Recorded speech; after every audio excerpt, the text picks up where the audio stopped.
I think I mentioned to you last week that I love archaeology, especially biblical archaeology, and I think I mentioned last week that it's almost weekly that something comes out, some new archaeological find or other thing that confirms the events that we find in the Bible. And so I'm on a couple of distribution chains and other things where I get regular emails and stuff on new things that are discovered. And I've got a stack of books on my shelf on some really great, neat books that talk about the archaeological things that have been found that prove over and over and over again what we see in the Scriptures. And yet there are people that disregard them. There are people that, I was reading this week, that deny that Solomon ever had a kingdom. And I'm thinking, there's just too much evidence that suggests otherwise, you know. Well, what was interesting is this week, when I was in Kansas, I saw an article related to a new find in Jerusalem. And it was a piece of ivory, about yay big, that was all carved, and they dated it to the time of Solomon. And what's significant about that is, as we'll see here in the next few weeks, the Bible describes carved ivory that was used by Solomon in the temple. And up until this, they did not really have examples of what that might have looked like. And so here's this piece of carved ivory. Now, it doesn't mean that it was found in Israel. I believe it was found in Jerusalem. I don't remember all the details. It doesn't mean that it came from Solomon's temple. But the fact that holding in their hands now, they have what's described and the ornateness to it. And ivory at the time was actually considered more valuable than gold. So it's kind of interesting. So it was neat to see that. It's just interesting how God does that. I'm just getting ready to start on 1 Kings, and the week before I get this neat little email and an article on a find related specifically to what we're going to talk about. But we are in 1 Kings this morning, and as we typically do, I'm going to start with some maybe not so exciting or interesting introductory material. I'm just going to sort of lay the table. And then we're going to get into our passage this morning, which is 1 Kings. We're going to go through just the first 11 chapters of 1 Kings, because we're going to focus on Solomon. And so we're going to spend 11 or 12 weeks doing this. We're going to do one chapter at a time, so you can sort of have an idea of where we'll be each week. But let's talk about the chronology first off of 1st and 2nd Kings. 1st and 2nd Kings were originally one book. They span about 410 years or so of Israel's history, from approximately 970 BC to approximately 560 BC. So this would have ended, if you will, about 600 years, 500 or 600 years before Christ. It begins with the death of King David. That's the beginning of 1 Kings. We're going to talk about that this morning. And the coronation of King Solomon. And again, it goes through about the first 11 chapters or so. The rest of the book, the rest of 1 Kings and all of 2 Kings, focuses on what we refer to as the divided kingdom. It's the kings of Israel before they went off into captivity. So it takes us pretty much from David's death all the way up into captivity. And even one of the last things we see in the end of 2 Kings is a king the last Israel king being released from prison in captivity. And so it covers that whole span of what we refer to as the divided kingdom. And that was an extremely tumultuous time for Israel. And so we're going to, again, look at just primarily the first 11 chapters. We'll come back at some point and do the rest of this. But where this book actually gets placed into the history of Israel is it really comes after Samuel, his 2 books, which we recently had gone through, and actually between the books of Ezra and Nehemiah. And so it kind of fits basically in that period of time. Now there's 2 other books that kind of correlate with 1st and 2nd Kings, and it's 1st and 2nd Chronicles. They cover a lot of the same material. We'll find some parallel passages where we'll find some additional information. And so they kind of go together there. So from a chronological standpoint, that's where this book actually fits. Authorship, we don't know who wrote it.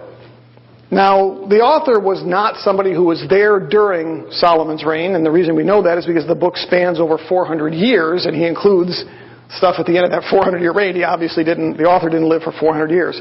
So the author was not alive at this time. We know that he wrote this, just like Moses did with the first 5 books. Moses wasn't there on day 1 of creation, but nonetheless, he wrote accurately about the first day of creation, and so the author of 1 Kings writes accurately of the history of Israel here under the inspiration of the Holy Spirit. But there's some interesting things as we look in the book. He's going to mention at least 3 other sources that he used or relied upon to write this. Now, it doesn't mean that everything was taken from these sources, but he mentions 3 specific sources that he relies upon, and we find that throughout the book. They're probably governmental records, would be the best way to describe it. Even secular kingdoms kept records of what happened. We keep records today of what happens. So, the recent stuff here with President Trump taking stuff back to his home in Mar-a-Lago. Well, there's masses and masses of documents that are put together, produced for each one of our own presidents. And so the same thing at this time back in Israel. And so the author actually references some of those books as he goes through here. So he probably was much like Luke in that regard. Luke studied. That's how he came up with his gospel and with the book of Acts. And so he researched it. He talked to eyewitnesses. He looked at things. He may have looked at there may have been other people that wrote things about Christ. And so Luke did his research. He studied those things, but still, it was all done under the inspiration of the Holy Spirit. So things that maybe were not true are weeded out. Things that are true are kept in. And so we end up with the author here, again, who we don't know, who wrote 1st and 2nd Kings. He simply wrote under the inspiration of the Holy Spirit, and what he wrote is an accurate history. And we see that, like I said, time and time and time again. We see archaeology prove the things that we read here. There are still some people today that don't believe that David was a real person. And yet, archaeologically, we have the evidence that David was. And so, authorship, again, we don't know really who it is, but we can trust what he's written here. Partly because he researched, but mostly because he wrote it under the inspiration of the Holy Spirit. So, what about themes or the purpose for the book? Why would he have written this? So clearly, one of the reasons he had written 1st and 2nd Kings was to write a history of Israel. I mean, that's much of the Old Testament. It's a history of Israel. It's a history of God's work in Israel with God's people. And so he clearly had that in mind, and he does that because he goes through all the lineage of the kings. This king to this king to this king. And so we can see clearly that part of his intent was to write a history so that other generations might be able to see how God has worked in Israel's past. However, one of the themes that also arises in this book is God's faithfulness to the covenant and Israel's lack of faithfulness to the covenant. In fact, if we were studying 1st and 2nd Kings all the way through, you're going to see time and time and time again that theme surfaces back up. That God is faithful to His covenant and faithful to Israel, but Israel is not faithful to God. And he uses the stories of the kings to sort of drive that theme home. In fact, when you look at 2 Kings, you have the prophets Elijah and Elisha throughout 2 Kings, and they constantly warn Israel about their disobedience and their unfaithfulness to God and the fact that they will be taken away into captivity if they don't change their ways. And that's exactly what happens. That book ends with them ultimately in captivity. So one of his purposes is to write a history, but more important than that, he probably wrote these 2 books as a warning to Israel when they were returning to the land after captivity. It's believed that he was probably one of the individuals that went back to Israel in the 3 waves of Israelites that went back. If you remember, after captivity, they were released. They were allowed to go back to Israel. They were at one point allowed to go back to build the temple. Then they were able to go back and to build the wall and the city around Jerusalem. And it's believed that the author was probably one of the Israelites that was able to go back to Jerusalem, and that he probably wrote this as a warning to those Jews going back to Israel, in some respects saying, don't let this happen again. What a great reminder that would be. If you have a history of Israel where you can show young Israelites going back to the land and saying, okay, these were the great days back with Saul and David and Solomon, and then look at what happened after that. And look at the warnings for 400 years that they rejected from God, and God ultimately made good on His promise to send them off into captivity for 70 years. Now you get an opportunity to return back to the land. Don't be like Israel. And so it appears that that's probably one of his purposes. He was probably one of the individuals going back and was using this as a warning to them Don't let this happen again. And so we see this theme and this purpose throughout the two books. Over the next couple of months, we're going to focus on just, again, the first 11 chapters or so. We saw that David was chosen by God to be Israel's king. And then when he promised David that he would have a descendant on his throne, God's plan and purpose was for David's descendants from there on to serve as the rightful kings of Israel. Now, with that in mind, there were always men who weren't content with God's purpose or God's plan. We cite a few of them here. Remember Saul, given the privilege to serve as the first king, and almost from day one, didn't do a very good job. He was great at his military campaigns, but he wasn't a great spiritual leader for Israel. And so when God took the throne out of his hands and promised to give it to David, what did Saul do? Tried to kill David. Wasn't interested in God's plan. He was only interested in his own plan and purpose. When Saul died, Abner, the commander of his army, attempted to make Saul's son Ishbosheth king. Wasn't interested in God's plan with David. Ishbosheth would become king. Then even David's own son Absalom decided he wasn't content with God's plan, and so Absalom tried to overthrow David. Wasn't willing to accept God's plan. There's another individual, he's just called Sheba, but he's referred to as a worthless fellow in 2 Samuel chapter 20, who again attempted another revolt to take the 10 tribes away, was not content with God's plan. And so what we find is that even in those early years, there were men who were not content with God's plan for Israel. They had their own purpose and plan. You know, Israel was not supposed to be just some other nation that was ruled by kings like every other country. It was supposed to be God's people, ruled by the man that God chose to shepherd them. And so as we begin this story today, as we begin this historical account of David's death and King Solomon's appointment to reign as king, we're going to see that exact same thing play out. There are still men, in this case a specific man, who doesn't want God's plan for Israel. He's got his own plans. So the first thing that we're going to see this morning is a threat to Solomon becoming king. That's in the first few verses or so. We'll go ahead and read the verses, first 4 verses with me here. We've got 1 Kings chapter 1. Now King David was old, advanced in age, and they covered him with clothes, but he could not keep warm. So his servants said to him, "Let them seek a young virgin for my lord the king, and let her attend the king, and become his nurse, and let her lie in your bosom, that my lord the king may keep warm." So they searched for a beautiful girl throughout all the territory of Israel, and found Abishag the Shunammite, and brought her to the king. The girl was very beautiful, and she became the king's nurse, and served him, but the king did not cohabitate with her. So what we first see here is David is in some pretty rough shape. At this point, David is probably 70 years old, because David became king at 30, and he had reigned 40 years. So he's basically 70 years old at this point. And he's confined to bed, it sounds like. His body's breaking down. He's cold. He can't keep warm. And so what his servants do is they go out and they find a young woman. They look all throughout Israel. They find a young woman, a Shunammite, which is from the northern part of Israel. It was one of the areas that Joshua and them had conquered when they came into the land, which means she's probably a Canaanite, not Jewish herself. But they go and they find her and they bring her back, and ultimately she serves as David's nurse. She becomes a concubine ultimately, means she's brought into his harem. But we're told very specifically that he doesn't have relationships with her. So she's not a concubine in that sense. She's part of his harem. But the purpose is not for personal relations. We'll just leave it at that. She's there to keep him warm. And so she crawls into bed with him, probably lays next to him, just to keep him warm. And so David's in some pretty rough shape here. Now, David's son, Adonijah, actually sees an opportunity here. Now, we see this in verses 5 through 10. He apparently believes that he's entitled to that throne.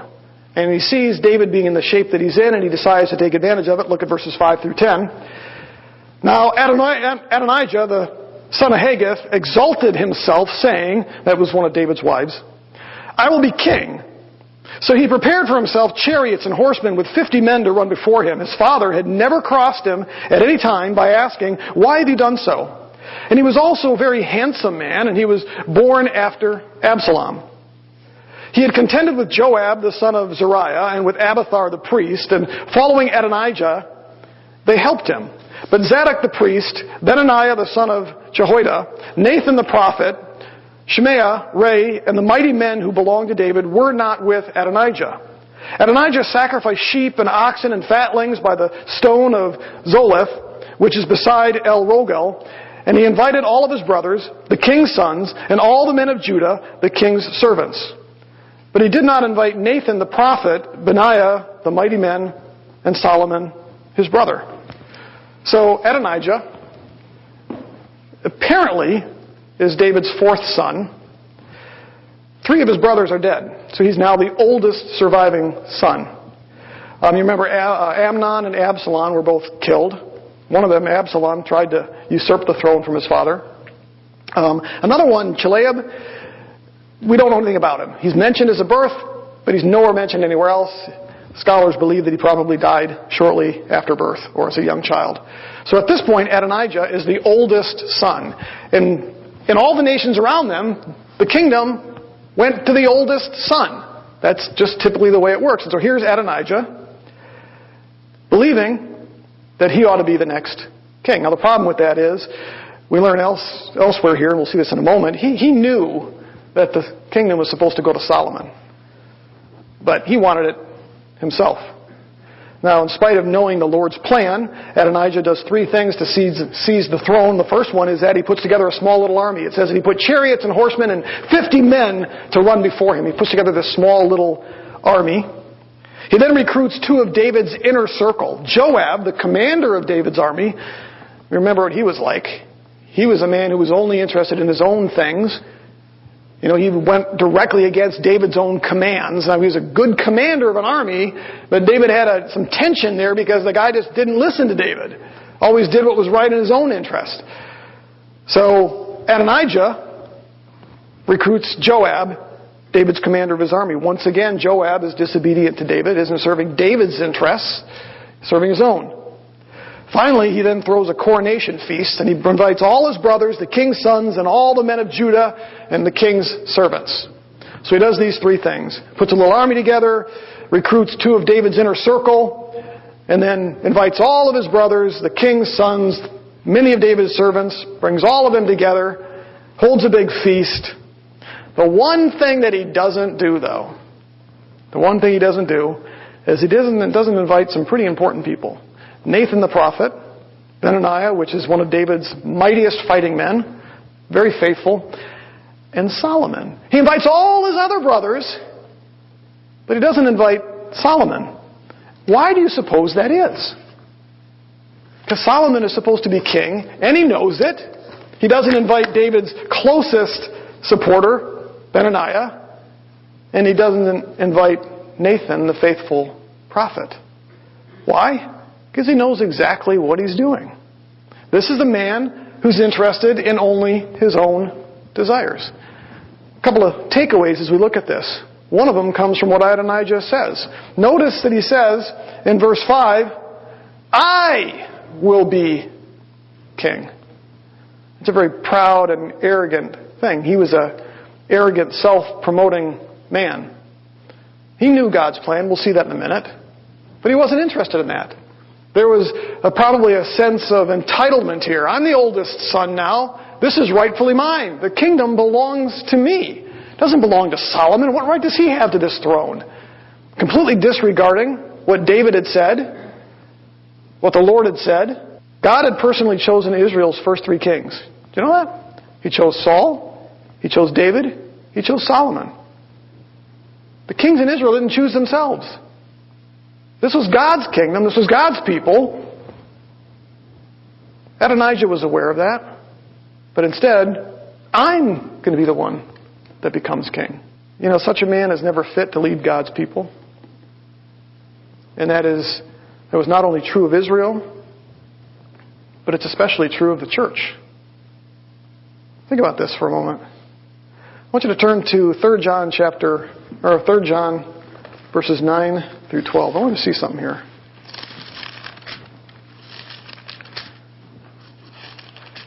John kind of describes a man in a church kind of like Adonijah. 3 John, verses 9 and following. John says, I wrote something to the church. Paul wrote a letter to this church. But the church didn't get it. Why? But Diotrephes, who loves to be first among them, does not accept what we say. For this reason, if I come, I will call attention to his deeds which he does, unjustly accusing us with wicked words, and not satisfied with this, he himself does not receive the brethren, meaning the faithful, probably servants of Paul, people that worked alongside Paul in his ministry, either. And he forbids those who desire to do so, and he puts them out of the church. This man is a dictator. He doesn't listen to Paul, doesn't listen to other faithful brethren. He knows what's best for the church. Beloved, do not imitate what is evil. That's a reference to this man. But what is good? The one who does good is of God. The one who does evil has not seen God. In other words, Paul calls this man out. He's not a servant of Christ. He's not a servant of God. This man is a dictator, managing the church the way he wants. What he says goes. He's kicking people out of the church because, for whatever reason. He determines who's in and who's out. Verse 12, Demetrius, this is the contrast, Demetrius has received a good testimony from everyone. In other words, this man, Diotrephes, or Fez, or Phes, he doesn't have a good testimony. Look at who he is. And then in contrast, who should they be listening to? Demetrius. He's received a good testimony from everyone and from the truth itself. And we add our testimony, and you know that our testimony is true. In other words, what John is doing here is he's calling out this leader who's more interested in himself and his own leadership and determining what's right and what's wrong, and he's putting people out of the church who disagree with him. He's a dictator. Reminds me of Adonijah. I will be king. Reminds me of when Jesus caught his disciples arguing over who's going to be the greatest in the kingdom. You remember that? I'm going to be the greatest. No, I'm going to be the greatest. And what did Jesus tell them? The one who's least. The one who becomes a servant. That's who God wants to lead his church. Not a man like John describes. Not a man like Adonijah. There have been tons of articles, books, podcasts, and even sermons over the last couple of years that have been talking and addressing what's referred to as the crisis of narcissism in leadership in the American evangelical church. I mean, it's shocking when you just do Google search and you find the number of people that are addressing that topic. And part of the reason is that for years the church has gone to these leadership models of building churches that is more akin to building a business. And so there was one individual, I was reading an article not too long ago, he was really dismayed. He was part of a large mega church. He was walking into the church one day. He was an associate pastor of some kind. And as he walked in on the glass doors, he saw this poster for a leadership conference that his own church was hosting. And he saw a list of names on it. There were, I think he said 12 people on it. 10 of them were unsaved. Only 2 were believers. And they had brought them into the church to do a leadership conference. The 10 were basically CEOs and leaders of businesses. And as he began to do his research, he began to look at this stuff, and he realized it's interesting because the one trait that most CEOs have in common across the board, now this isn't true of everybody, but it's a fairly common trait with CEOs. Anybody know what that trait is? Narcissism. It's all about me. It's all about myself. And so he began to then look into and research the number of failings that there have been with church pastors in the evangelical church in America over the last 20 years. You know what he began to find? Is time after time after time again, their number one trait was narcissism. Do you expect it to turn out any differently? I remember reading the story of James MacDonald and his fall from grace at Harvest Church in Chicago. And some of the emails that have been released, his own emails, some of the elders, the 20 different elders that had left his church, and their testimony of how he would make comments about this is my church, I built this church, and if you kick me out, I will tear down this church. In fact, there's evidence There's actual audio recording that he threatened to hire a hitman to take out an individual. Now, I don't say that to disparage James MacDonald, but there's a serious problem there. When Mark Driscoll got kicked out of Mars Church, very similar. You listen to his over 20 of his former elders and pastors that worked alongside him would talk about the verbal abuse and the other things that would take place during elder meetings. And so what this individual had done is he had studied this, had looked at time after time after time, moral failings, leadership failings with churches or with pastors of large churches in the United States. He saw the same trait, narcissism. Me. I did this. God put me here for a reason. In fact, one of the challenges I had at a former church was when we started to question some leadership. We were told, this is God's man and we don't question this. As he sat there and didn't even say himself, no, that's not the way this works. I'm not the authority figure here. And so, as we look at Adonijah here, one of the takeaways is that's not the way that God's church is to be shepherded and led. Peter gave us a picture. Turn to 1 Peter chapter 5. Peter gives us a picture of what God expects of leaders. 1 Peter chapter 5. Just the first 4 verses. Therefore I exhort the elders among you, and your fellow elder and witness of the sufferings of Christ, and a partaker also of the glory that is to be revealed. Shepherd the flock of God among you, exercising oversight, not under compulsion, but voluntarily, according to the will of God, not for sordid gain, but with eagerness. You know, I have to be careful here. I don't want to sound arrogant or proud or step on toes. But why is it that so many pastors of our churches today, large churches, are wealthy?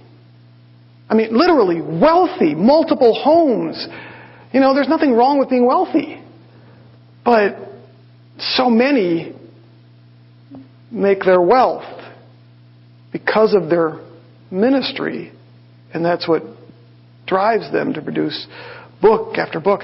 You know, one of the things, and it's funny because even John MacArthur, who I have a tremendous amount of respect for, has 3 homes, is worth he's well into 6 figures, 7 figures in his income, and I'm not challenging that, but he does give away a lot of his stuff too.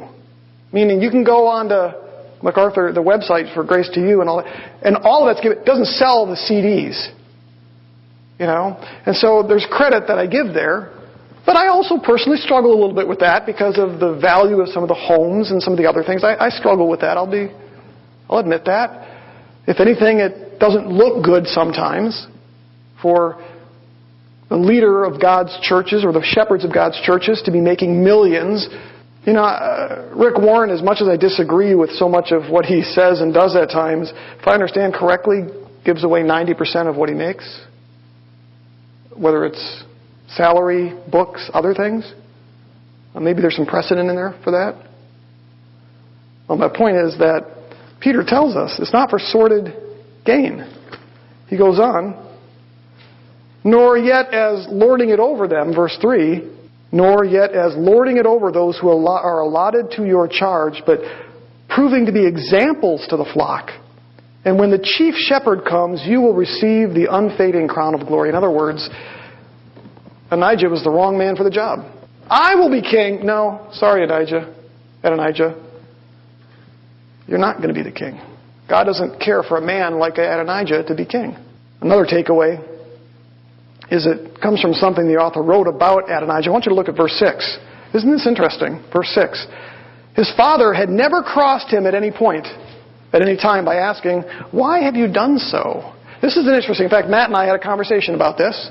There's an interesting statement here in the Hebrew, and it appears to be an idiom.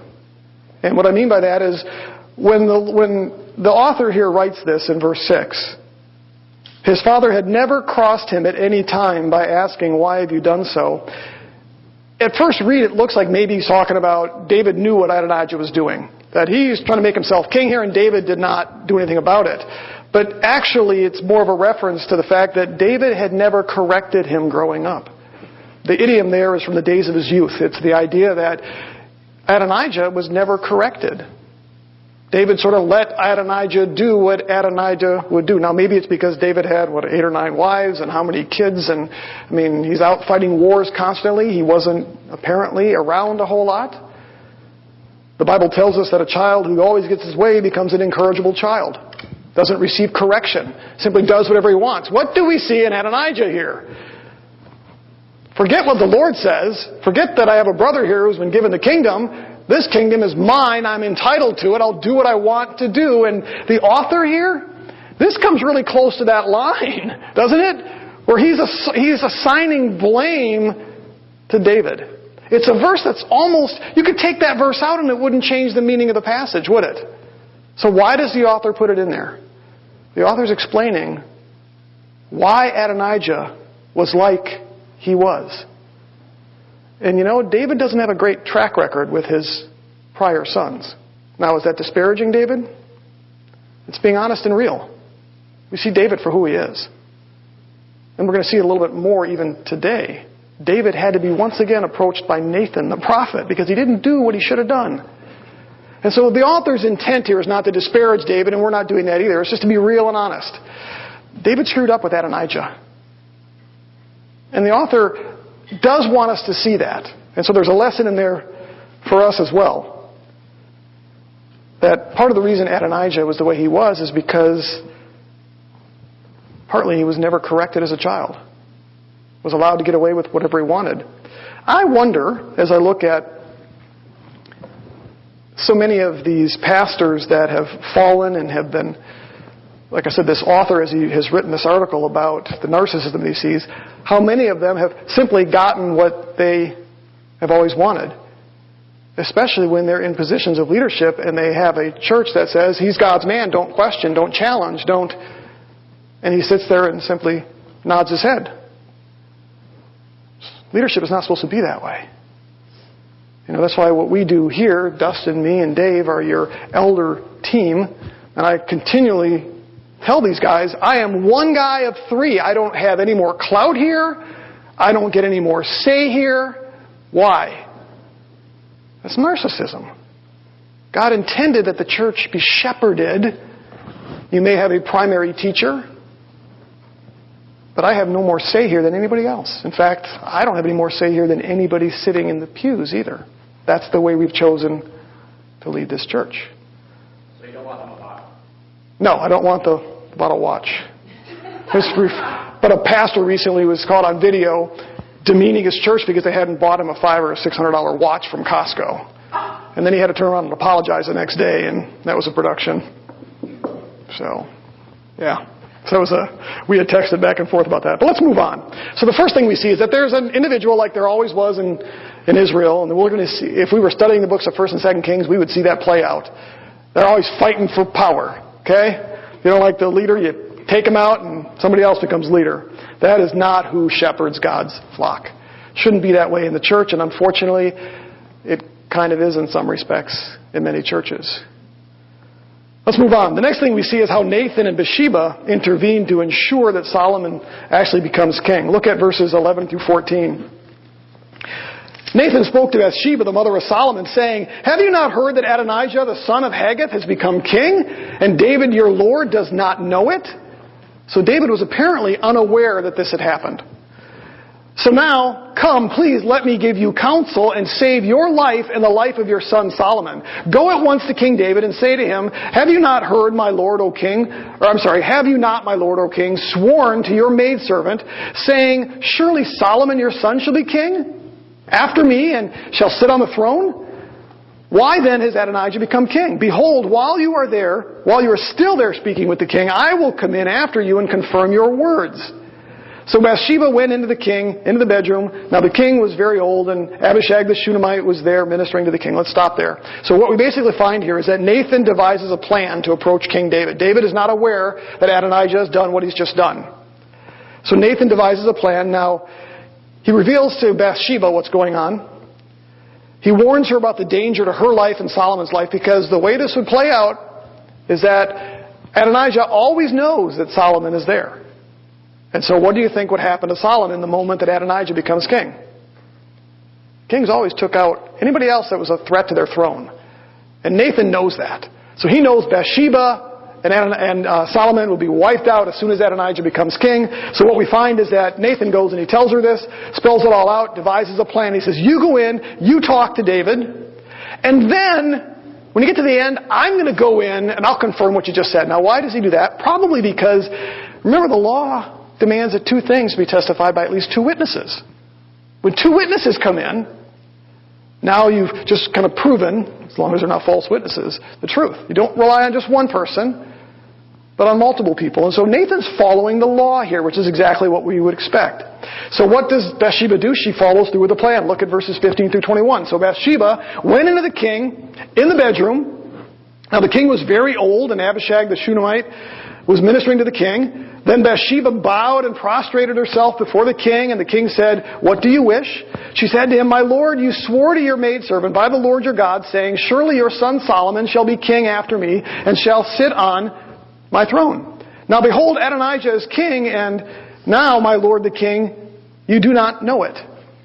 He has sacrificed oxen and fatlings and sheep in abundance, and has invited all the sons of the king, and Abiathar the priest, and Joab the commander of the army. He has not invited Solomon your servant. As for you now, my lord the king, the eyes of all Israel are on you, to tell them who shall sit on the throne of my lord the king after him. Otherwise, it will come about, as soon as my lord the king sleeps with his fathers, that I and my son Solomon will be considered offenders. Behold, while she was still speaking with the king, Nathan the prophet came in. They told the king, saying, here is Nathan the prophet. And when he came in before the king, he prostrated himself before the king with his face to the ground. Then Nathan said, my lord the king, have you said Adonijah shall be king after me, and he shall sit on my throne? For he has gone down today and has sacrificed oxen and fatlings and sheep in abundance, and he has invited all the king's sons and the commanders of the army, and Abiathar the priest, and behold, they are eating and drinking before him. And they say, long live King Adonijah. But me, even me, your servant, and Zadok the priest, and Benaniah the son of Jehoiada, and your servant Solomon, he has not invited. Has this thing been done by my lord the king? And have you not shown your servants who should sit on the throne of my lord the king after him? So what do we see take place here? Nathan and Bathsheba now confront David. And that's exactly what it is. It's a confrontation. David had told Bathsheba, it was pretty well known that Solomon was supposed to be the king. But David didn't make Solomon king yet. He's on his deathbed practically. They all knew that Solomon was supposed to be king. David should have made Solomon king. But because David didn't, now look at what happens. This is now the second time that Nathan has had to approach David. Now in the first instance, it was pretty grave sin. He had murdered Uriah so that he could take his wife and sleep with her. Actually, he had the other way around, slept with her, and then to try to cover it up, killed Uriah. And so Nathan had to approach David.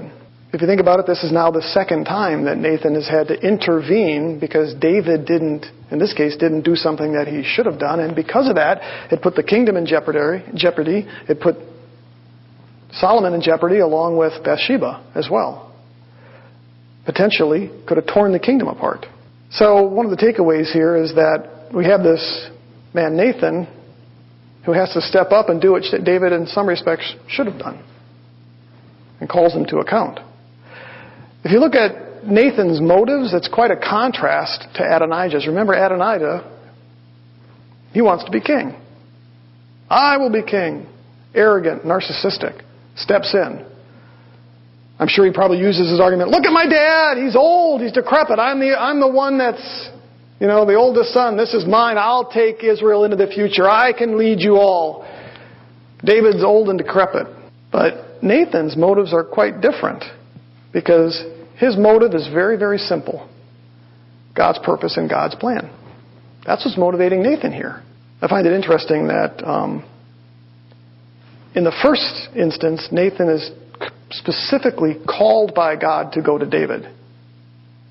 But in this instance, there's no indication that God had to reach out to Nathan. Nathan simply knew God's plan. David had made it known. So Nathan knew it, Benaniah knew it, David's mighty men knew it, Adonijah knew it, Bathsheba knew it. Everybody knew it.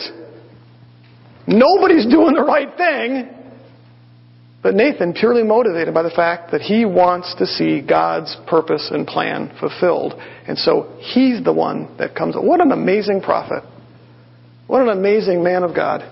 Simply knows the right thing to do, knows God's plan, and that's his heart. Now, think about this. By doing what he's doing here, what happens if it doesn't work out? He's now on the short list with Solomon and Bathsheba. And anybody else that opposed Adonijah. And yet, what does he do? He goes into the king. He simply did it because he knew what God's plan was, and he acted on that behalf. But you notice something else in this passage? Notice the way that Bathsheba and Nathan approach David. I mean, there's respect there. They bow before him. They're gentle with him. They ask him questions. Did you do this? It's done very gently, very graciously. In fact, even the New Testament tells us that when you confront, Paul did this with Timothy, this to be done with grace and mercy and tenderness and hopes that this person's heart will be changed. We have to be careful the way that we confront. But when we look at this passage, this is, believe it or not, a fairly gentle rebuke, and we have to see it that way. Bathsheba, even up earlier, says in verse 20, "As for you now, my lord the king, the eyes of all Israel are on you." David, you are the king. They're all looking at you right now. And what does she say? Are on you what? To tell them who should sit on the throne. This is not Adonijah's job. David, it is your job. All Israel looks to you. It is your job to tell them who the next king is supposed to be. And David hadn't done that. And so, even her words here are gentle. But this is a rebuke. This isn't just a suggestion. She's calling David out here. Just like Nathan does as well. In fact, when he says, verse 25, "For he's gone down," he explains all this to him. Look at what he's done, and they're all celebrating. "Long live King Adonijah." That should have startled David. Wait, no. Adonijah's not supposed to be king. It's supposed to be King Solomon. But even the way that Nathan approaches here, "But even me, your servant, and Zadok the priest, and Benaniah the son of Jehoiada, your servant Solomon, he's not invited. Has the king," and listen how he says this, "has this thing been done by my lord the king?" In other words, did you change your mind, David? Did you tell Adonijah to become king? He doesn't accuse him of anything, but by using this rhetorical question of sorts. "And have you not shown to your servants, your most faithful people, who should sit on the throne after you?" Those are some pretty tough words, because he's looking at David and saying, did you do this and not tell us, David? That's a gentle rebuke. And so what we find here, I think, and the best takeaways for us is, I can't think about how important, or I can't think about, what the church might be in today shape-wise if we didn't have people like Nathan. It's interesting how oftentimes the challenge to leadership within the church comes from the body of the church, not the leaders themselves. In fact, sometimes leaders can all sit there while the leadership's going in the toilet, and it isn't until the people sitting out in the pews finally start to speak up and say, there's a problem with this. But when they do that, it ought to be done gently. I mean, even the Bible tells us that as you approach an elder, it should be done a certain way. But thank God there are people like Nathan that simply see what God's purpose and plan is and are willing to simply act on that. That don't need God to come with some big clanging cymbals and say, go talk to the leadership of this church, or go to... No, just they know the Word, they know what God's heart, what God's plan is, and there's nothing in it for them. And in fact, they may get labeled for speaking up. But thank God there are people like Nathan. And that's what we find here. Because this would have ended very differently had Nathan and Bathsheba not done what they needed to do. And unfortunately, I don't know that we have enough of this sometimes in our church today. We have too many people we look to for leadership that are narcissistic, more like Adonijah. And people sit in the pews because it all looks good, because people are coming in and it all looks great, but maybe it's not all good. Next up, we see that David actually responds very quickly. Look at verses 28 through 40. Then King David said, "Call Bathsheba to me." And she came into the king's presence and stood before the king. The king vowed, made a promise, and said, "As the Lord lives, who has redeemed my life from all distress, surely, as I vowed to you by the Lord, the God of Israel, saying, your son Solomon shall be king after me, and he shall sit on my throne in my place, I will indeed," what? "Do so this day." Before the sun goes down, Solomon's going to be king. Then Bathsheba bowed with her face to the ground and prostrated herself before the king and said, "May my lord the king live forever." Then King David said, "Call to me Zadok the priest, Nathan the prophet, and Benaiah the son of Jehoiada." And they came into the king's presence. The king said to them, "Take with you the servants of your lord, and have my son Solomon ride on my own mule, and bring him down to Gihon. Let Zadok the priest and Nathan the prophet join him, or anoint him, there as king over Israel, and I'm struggling with these words, and blow the trumpet, and say, long live King Solomon." Notice the direct contrast to what Nathan said earlier. Long live King Adonijah. That's the poetic statement of the passage, I think. A little twist there. Verse 35.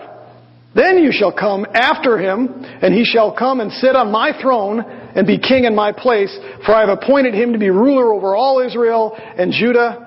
Benaiah the son of Jehoiada answered the king and said, "Amen. Thus may the Lord, the God of my lord king, say, as the Lord had been with my lord the king, so may he be with Solomon, and make his throne greater than the throne of my lord, my lord King David." Verse 38, "So Zadok the priest, Nathan the prophet, Benaiah the son of Jehoiada, the Cherethites and the Pelethites went down and had Solomon ride on the king's mule and brought him to Gihon. Zadok the priest then took the horn of oil from the tent and anointed Solomon. Then they blew the trumpet, and all the people said, long live King Solomon. And all the people went up after him, and the people were playing on flutes and rejoicing with great joy, so that the earth shook at their noise." I want to focus on just two things with this passage. The first is that David responded immediately. You know, that's something that we've kind of seen with David's character. Is he doesn't always do the right thing, but when he's confronted, he always seems to respond immediately and then does the right thing. In fact, give you a couple examples here. When David was confronted over his banishment of his son Absalom, remember, he just sort of banished his son Absalom for good reason, trying to take his throne from him. But then supposedly when it was time to maybe forgive the son and bring him back, David sort of brought him back, but just shunned him. But he was confronted on that. And he finally did the right thing when he was confronted, but he did it immediately. When Nathan confronted David over his sin regarding Uriah and Bathsheba, what did he do? Immediately there's remorse. Didn't take long. You know, you're the man. And he just was, oh, I'm the man. When the Lord was angry with David for taking the census, and he brings pestilence upon Israel, what did David do? Man, he just immediately starts to plead with the Lord. You know, hold me responsible. It's not Israel.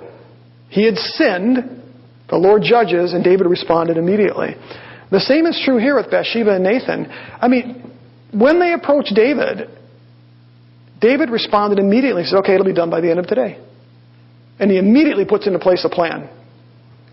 And so I think our takeaway from that is it gives us an example of how we're supposed to respond when confronted, whether it be by a Nathan or somebody else. It shouldn't take like pulling teeth to get remorse. I think that's why David was a man after God's own heart. He wasn't perfect. But boy, when he was called out on something, look at how he responded. That's the tenderness, the heart that God expects. Our leaders aren't perfect. Pastors aren't perfect. They're going to make mistakes. When they do and they're confronted, if you see their tenderness of their heart and you see genuine remorse and you see them respond immediately. Who was the individual we just texted back and forth about recently here? It was a pastor. He had been communicating with a woman in his church. Nothing sexual going on, but was a little bit too friendly in the sense that it was a woman that started texting him, and his wife knew about it, the woman's husband knew about it, the church had reviewed all of the texts. They say the only thing that they saw in there was that he was too close, meaning probably like a friendship, and he probably shouldn't have been. They didn't believe there was anything else going on with that. And then there was some coarse joking that he did where they thought that was inappropriate. Well, the way that this came about was after a service one day, one of the woman's friends came up to him and said, I don't think your text messages to this woman are appropriate. I think you're a little bit too close. And he immediately took it to his own elders and said, hey, you want to look at this? Maybe I've crossed the line here. They immediately investigated. They came back to him. They made some recommendations. He immediately took their advice, did exactly what he was supposed to do.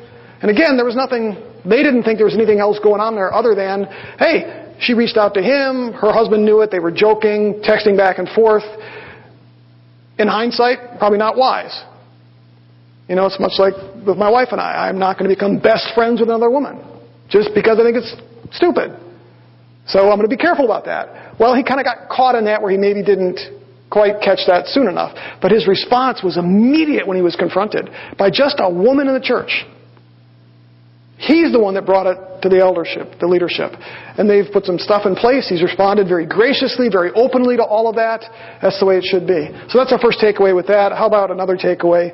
David's wisdom and his brilliance in handling this. I won't spend much time on this, but boy, he immediately calls Zadok the priest, Nathan the prophet, and Benaiah the head of his mighty men. Why? Those are all key figures. David knew who to tap for this. He's going to go out there and show the public now, these are the most important people that are alongside me. And so he immediately calls on them to do this. It's brilliant because it shows divine authority with Nathan the prophet. It shows that David's the one that's in control with all this. He also tells him to go to Gihon. Why is Gihon important here? One is it was probably the most significant place in all of Israel at the time because it's where they got their water from. That's where their spring was. That was the place where people congregated every single day. And so he does it right there in the town square. But in addition to that, you know what else was there?